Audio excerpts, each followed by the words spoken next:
Alguns pecados são piores que outros? A resposta direta da Bíblia a respeito disso é sim, claro.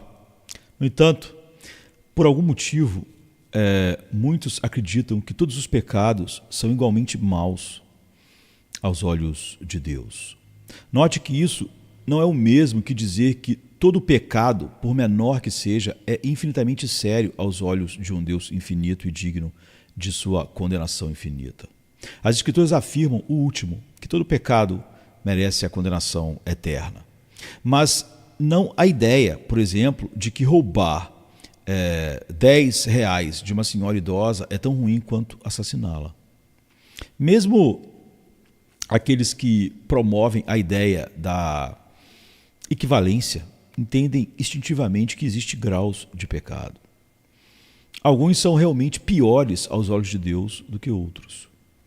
Então, ao responder a essa pergunta, nós podemos abrir um rico ensinamento bíblico sobre a doutrina do pecado.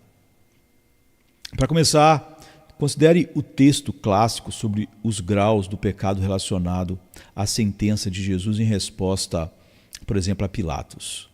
Ele disse: você não teria nenhuma autoridade sobre mim se do alto não lhe tivesse sido dada. Portanto, aquele que me entregou a você é culpado de um pecado maior. João 19:11. Então, de fato, como, por exemplo, atestou Thomas Watson, ele diz que todo pecado tem uma voz para falar, mas alguns pecados gritam, não apenas falam. Então, um resfriado não é câncer. Leite estragado não é veneno. É algo que pode fazer mal, não é? Mas não é a mesma coisa. E uma contusão não é uma ferida, ou uma contusão não é uma perna quebrada. Da mesma forma, nem todos os pecados são tão ruins quanto outros. Mas quais são as razões bíblicas para os graus de pecado? Ao sugerir que alguns pecados são piores que outros, nós estamos dizendo que, como James Fisher falou, é um grande expositor bíblico, em 1697, que ele nasceu, morreu em 1775. A gente está dizendo, junto com ele, por exemplo, que tais são mais abomináveis ou mais odiosos e ofensivos a Deus do que outros. Como Ezequiel 8:6, 13 e 15. Abominações maiores, ele diz. Então é verdade que todos os pecados são odiosos e ofensivos a Deus. E até mesmo o menor pecado merece sua ira eterna. Mas há razões bíblicas para que alguns pecados sejam mais hediondos do que outros. Primeiro, haverá diferentes graus de punição para os ímpios no dia do julgamento. A acusação de Cristo contra Corazim e Betsaida parece chocante quando ele afirma que será mais tolerável no dia do julgamento para Tiro e Sidom do que para vocês. Mateus 11:22. Ele acrescentou que Cafarnaum, uma cidade que viu tantas coisas que ele fez e a pregação dele, será lançada ao inferno ou ao Hades. E novamente que será mais tolerável no dia do julgamento para a terra de Sodoma e Gomorra do que para eles. Ele está falando com eles, para você. Mateus 11:24. Então, estas são lembranças marcantes para pessoas como as de Corazim e Betsaida, que experimentaram o ministério de Jesus na terra de forma proeminente, sem uma resposta correspondente a tudo que Cristo era, vendo ele diretamente e ouvindo ele diretamente. Então, aqueles com maior luz oferecida a eles vão enfrentar um julgamento mais rigoroso. A recusa deles em acreditar em um chamado claro do Evangelho é uma ofensa maior do que aqueles que não ouviram a pregação explicitamente. Então, os habitantes de Cafarnaum, eles manifestaram um orgulho espiritual que evidentemente os cegou, como todo orgulho invariavelmente faz. Cegou eles de ver a glória de Deus na face de Cristo. E como resultado, Sodoma, proverbial pela sua maldade e depravação, estará em melhor situação do que aquela cidade religiosa que era Cafarnaum. Segundo, a blasfêmia contra o Espírito Santo não será perdoada, mas outras blasfêmias e pecados serão. Mateus 12, 31. Então, o pecado imperdoável, né, é uma ideia notoriamente desafiadora de entender completamente, não é o nosso assunto hoje. Mas, geralmente, se refere a atribuir a Satanás a obra realizada por Cristo. Tal pecado hediondo não será perdoado. É óbvio que um pecado não é perdoável, é porque é um pecado pelo qual Cristo não morreu. Não é? Todos os pecados pelo qual ele morreu, o sangue dele é óbvio que é suficiente para o pecado ser perdoado. Mas se Deus não atribuiu essa expiação a esse tipo de pecado, ele se torna imperdoável. Então, claro, como muitos apontaram, essa atribuição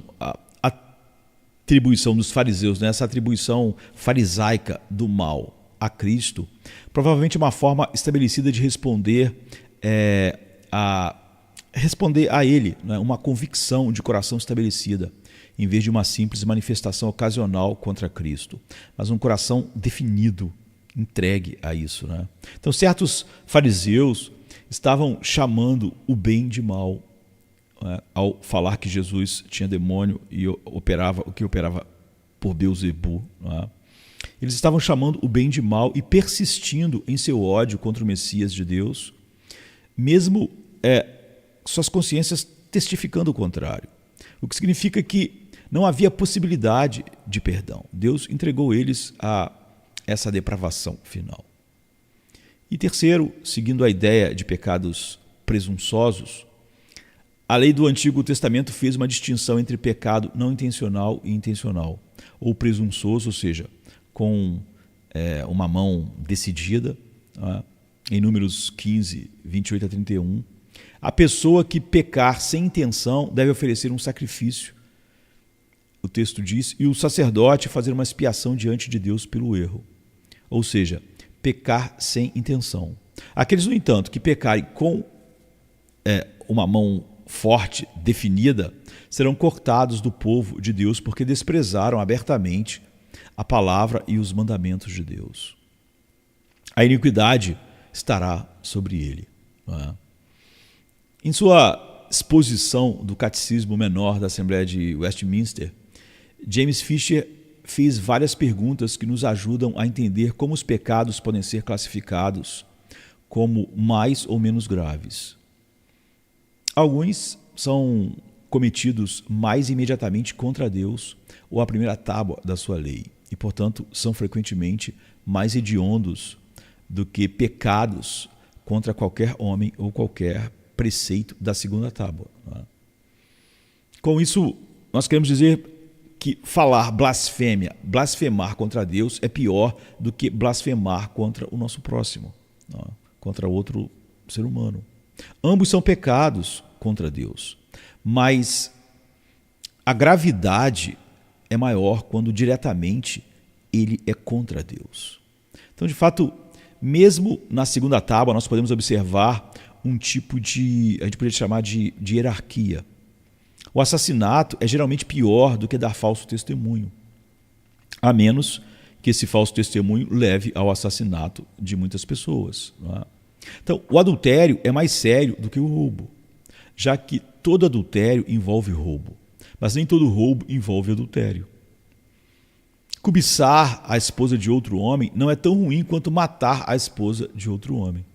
Então, nós devemos também considerar como um pecado particular pode ser agravado, e por agravamento nós queremos dizer algo que o torna pior, como uma pessoa, um cara que esmaga o polegar com um martelo e o piora ao fechá-lo na porta do carro no dia seguinte, ou seja, o dedo já estava muito ruim e você piorou tudo ao esmagar o dedo com a porta do carro.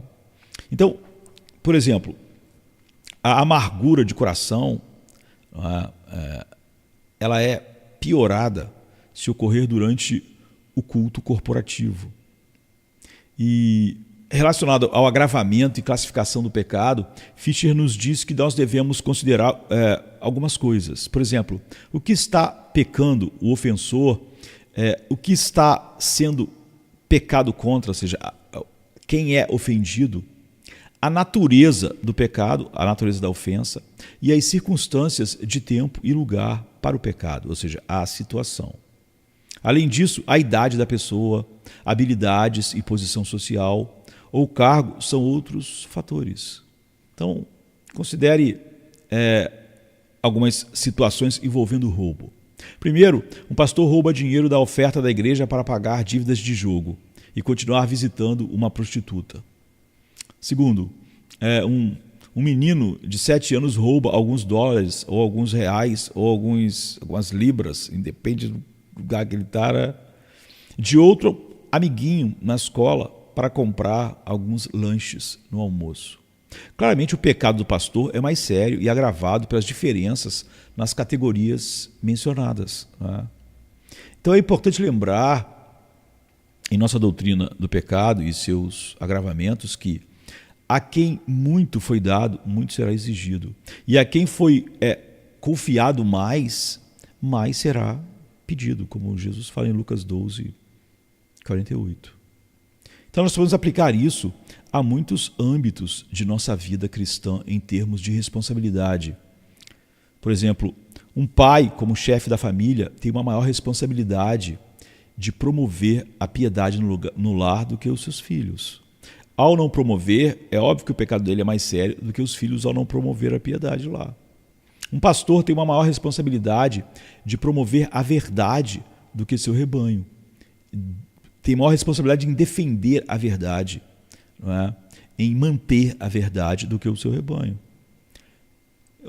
Jesus, que abundava em graça e dons, ele tinha uma incrível responsabilidade de exercer os ofícios de profeta, sacerdote e rei como nosso Redentor.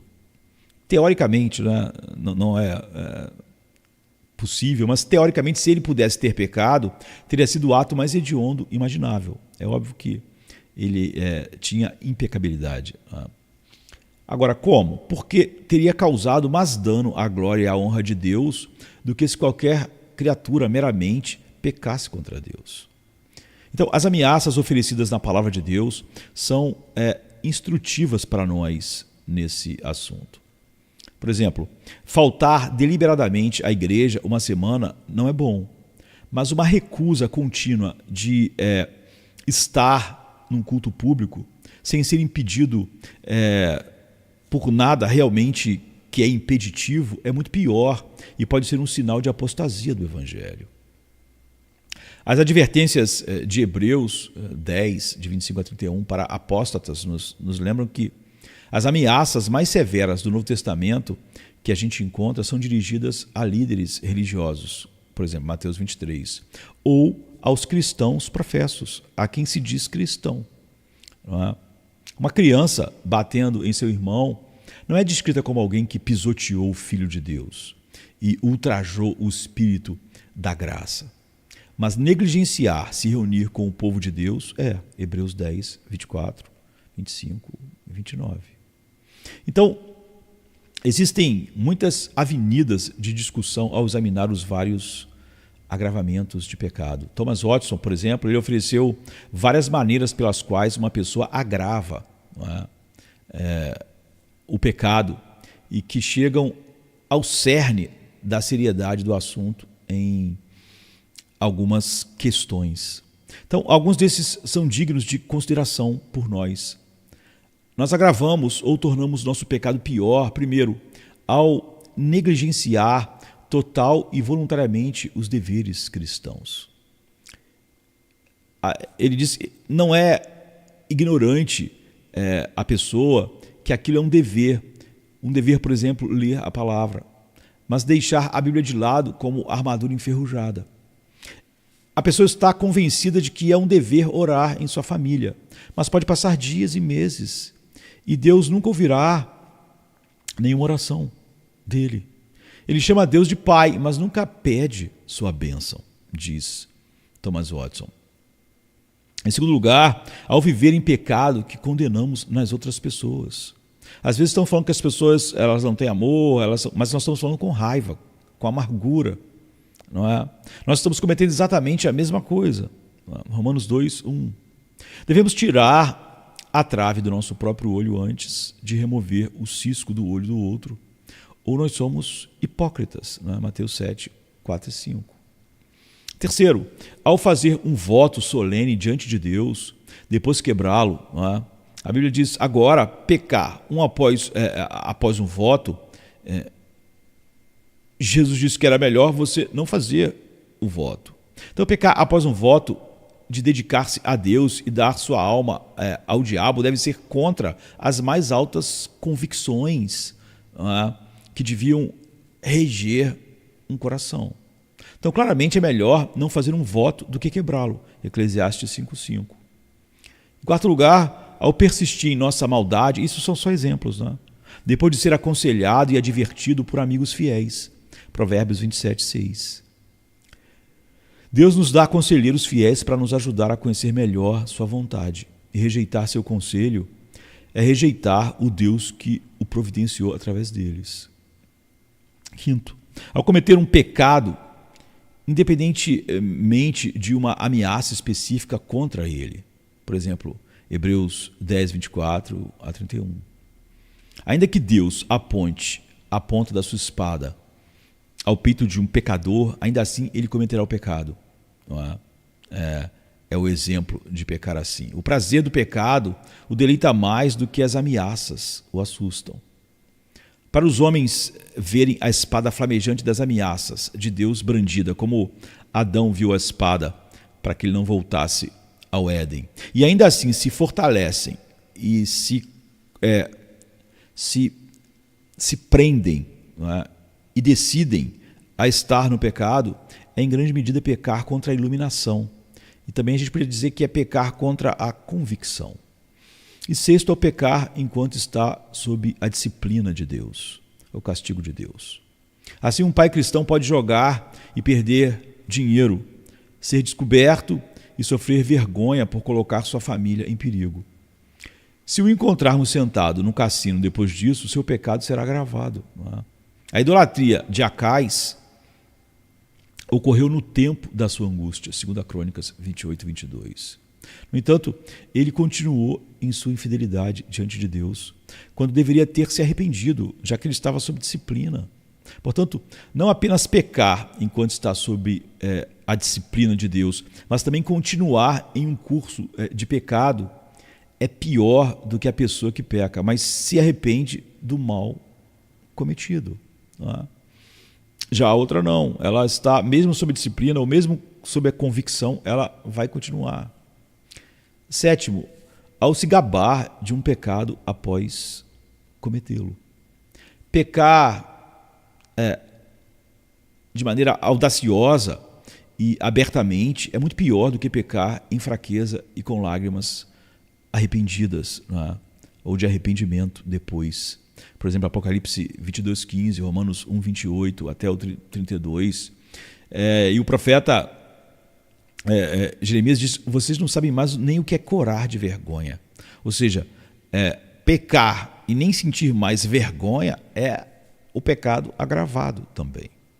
Paulo destacou esse comportamento mesmo entre cristãos em Corinto. Não é? Ele diz, geralmente se ouve que há entre vós imoralidade e das mais graves, como nem mesmo entre os gentios, ou seja, as pessoas do mundo, se tolera, se acharia um absurdo, a ponto de alguém ter a mulher do seu próprio pai, ter relações, ser amante da mulher do seu pai. E vós estáis orgulhosos? Não devias antes lamentar e excluir essa pessoa da comunhão? 1 Coríntios 5, 1 e 2. Oitavo, ao fazer outros pecarem. Não é? E isso é muito fácil, né? Você pode, com a fofoca, fazer outras pessoas pecarem. Então, nós podemos ver isso tanto dessa maneira menor a maior. Não é? Alguém que está ensinando a verdade de maneira distorcida. Então, seja um herege ou um falso mestre que leva as pessoas ao erro, ou um menino que faz seu irmão se juntar a ele na vandalização da casa do vizinho, ou alguém que fofoca para alguém, até que aquela pessoa também fofoque ou fique com o coração cheio de mágoa. Né? Então, o pecado é agravado quando envolvemos outras pessoas no nosso pecado. Como nosso Senhor adverte para nós: qualquer que fizer tropeçar a um desses pequeninos que creem em mim, melhor lhe fora que se lhe pendurasse no pescoço, não é, uma grande pedra de moinho e fosse lançado no mar. Ou seja, sempre que você leva outro cristão a pecar, então esse é um pecado extremamente agravado, não é? Seja por qualquer razão que for. Se você, em sua atitude ou por seu incentivo, leva outro a pecar, e às vezes a pecar mais ousadamente, né? Mas a pecar, é óbvio que esse pecado é agravado. Jesus diz, por exemplo, em Marcos 9:42. Então, nem todos os nossos pecados são igualmente maus, embora todos sejam dignos da condenação eterna de Deus. Nós devemos considerar o contexto de cada pecado para determinar quão grave ele é. Nós vivemos numa cultura, ou vivemos em uma era onde pastores acham que podem cometer adultério, mentir no processo e tirar alguns meses, não é, de alguma tristeza e depois voltar normalmente a ser pastor ao púlpito, e diriam que mais forte do que nunca pela experiência. A gente precisa lembrar que sua posição de líder na igreja significa que seu pecado não pode ser tratado da mesma maneira que os pecados de outros cristãos, de ninguém que exerce qualquer tipo de liderança, né? Não só o pastor, mas de qualquer um. Então, de fato, eles podem ser perdoados e restaurados, mas devemos ver como, em virtude do chamado, eles devem ser mantidos em um padrão mais elevado, não muito diferente, por exemplo, do que nós exigimos até no mundo comum dos políticos, dos governantes. Então, existem consequências para o pecado, e quanto mais grave for o pecado, mais grave deve ser a consequência. Às vezes, essas consequências não são severas, mas às vezes são. Existem diferentes penalidades para diferentes pecados. Não executamos uma criança que rouba um biscoito, mas um assassino não deve poder dizer que seu pecado não é diferente do pecado da criança que roubou o biscoito.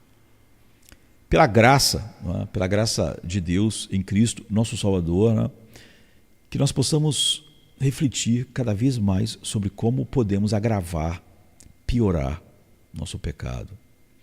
Quando tentados, devemos considerar, por exemplo, quem somos, contra quem estamos pecando e o pecado que estamos cometendo. E que uma reflexão assim seja um impedimento ao pecado, que nos esforcemos para lembrar que nossa identidade está em Cristo e todo pecado é cometido como cristão, muitas vezes com os olhos dos outros sobre nós. Que seja importante para nós que pecamos mais gravemente contra Deus, como nosso Pai Celestial, do que o mundo que peca contra o Deus que é apenas o juiz deles. Finalmente, devemos lembrar que, embora nosso pecado ou nossos pecados possam ser piores que os outros, e frequentemente sejamos mais culpados ao agravar o pecado, todos somos grandes pecadores que precisam de um grande Salvador cuja graça é ainda maior. Como é dito num hino, graça maior que o nosso pecado. Se a graça não fosse maior que o pecado, então o pecado não poderia ser apagado pela graça. Então isso testifica para nós que essa é uma graça maravilhosa, infinita, incomparável, livremente concedida a todos os que creem verdadeiramente. De fato, é uma graça que é maior que todo o nosso pecado e que todos os nossos pecados, mesmo o pior, quando nós somos levados à verdadeira convicção, tristeza, contrição, arrependimento. Então, a graça é suficiente para todo pecado, mesmo o pior. E nisso, em vez de nós diminuirmos a responsabilidade, aumenta o peso, porque o amor de Cristo nos constrange. Sendo que um morreu por todos, logo todos morreram, para que aqueles que agora vivem não vivam mais para si mesmos, mas para aquele que por eles morreu e se entregou, morreu e ressuscitou. Então que o amor a Deus possa nos constranger a viver para Ele e não para nós mesmos. Amém, queridos. Amém. É sexta-feira chega trazendo a noite seu manto. Jesus em súplicas, enquanto Pedro sucumbe ao encanto do sono. Judas, com seu beijo, selou o destino. Traição que esboça o pranto. No silêncio da noite, a esperança parece se esconder, mas o eco do domingo aos poucos começa a nascer. Pilatos em sua indecisão, o sinédrio em conspiração, a turba em escárnio desconhece a ressurreição. Discípulos fugitivos, corações partidos, Maria em lágrimas, Pedro nega, o galo canta, anunciando a manhã que tarda. É sexta-feira, clama a criação, mas o domingo se anuncia, trazendo redenção. Nosso Salvador, sob o peso da cruz, caminha entre a multidão que zomba, sua santidade diminui. A coroa de espinhos, o sangue que escolhe marcas de amor infinito. É a sexta-feira, mas a esperança do domingo não está tão distante. Elevado na cruz, entre criminosos, a dor se faz presente. O véu se rasga, a terra treme, o céu escurece, um silêncio envolvente. A pedra colocada, os guardas se postam, a vigília começa, mas a promessa do domingo no coração ainda aquece. É sexta-feira, mas não é o fim. Domingo vem aí com vitória sem fim. A escuridão parece reinar, a morte sorri, certa de sua vitória. É sexta-feira, mas a história ainda não contou sua glória. O pecado julga ter vencido, a esperança parece falhar, mas a luz do domingo já começa a brilhar. O túmulo agora vazio, a pedra removida, Jesus ressuscitou, trazendo vida. Manhã de domingo,